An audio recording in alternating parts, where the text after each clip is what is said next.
Little Miss Bossy by Roger Hargreaves.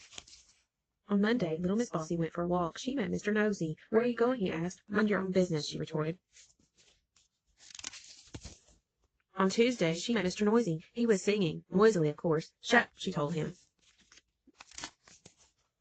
On Wednesday, she met Mr. Happy. He was smiling, as usual. "Take that silly smile off your face," she said. As you can imagine, little Miss Bossy wasn't very popular, to say the least. Now little did Miss Bossy realize that somebody had seen her bossing Mr. Nosey about, and that same somebody had seen her bossing Mr. Noisy about, and that same somebody had seen her bossing Mr. Happy about. The wizard, whose name incidentally was Wilfred, went home thinking, "Something really ought to be done about Miss Bossy," he thought to himself as he walked along. When he arrived home, he went straight to his library and took a large red book from a bookshelf. It was rather dusty, as it hadn't been read for some time. "Let's see now," he said to himself as he settled into an armchair. He turned to page 304. At the top of the page it said, "How to Stop People Being Bossy." Wilfred the Wizard read the page very carefully, shut the book, put it back on the shelf, and grinned, a particularly wizardy sort of a grin.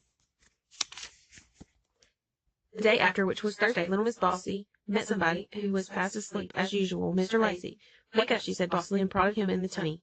"Ouch!" protested Mr. Lazy, but behind Miss Bossy, Wilfred the Wizard, who had been following her, said something, too, under his breath, a wizardy word he'd learned from page 304. And do you know what happened? Suddenly, as if by magic, which is true, there appeared on Miss Bossy's feet a pair of boots. One minute they weren't there, the next minute they were. Miss Bossy looked down in alarm. They were magic boots, and being magic boots, they could speak to each other. "Hello, left," said the right boot. "Hello, right," said the left boot. "Ready when you are," said right. "Right," said left, and off they set.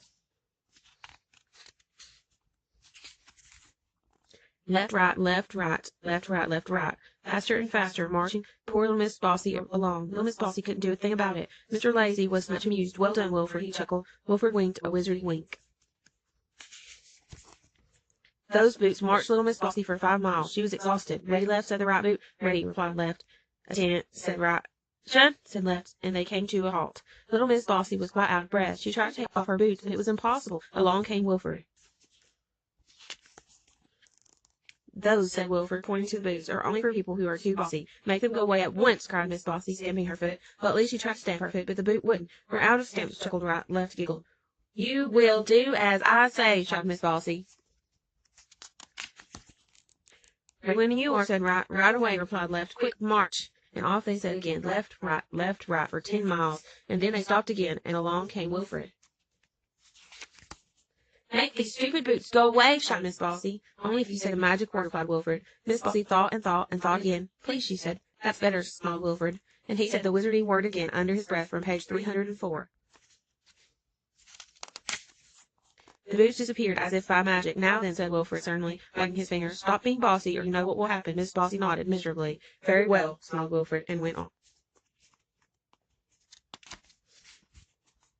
And do you know something? From then on until now off, little Miss Bossy was a changed person, not bossy at all. And you know why, don't you? You know what she's afraid of.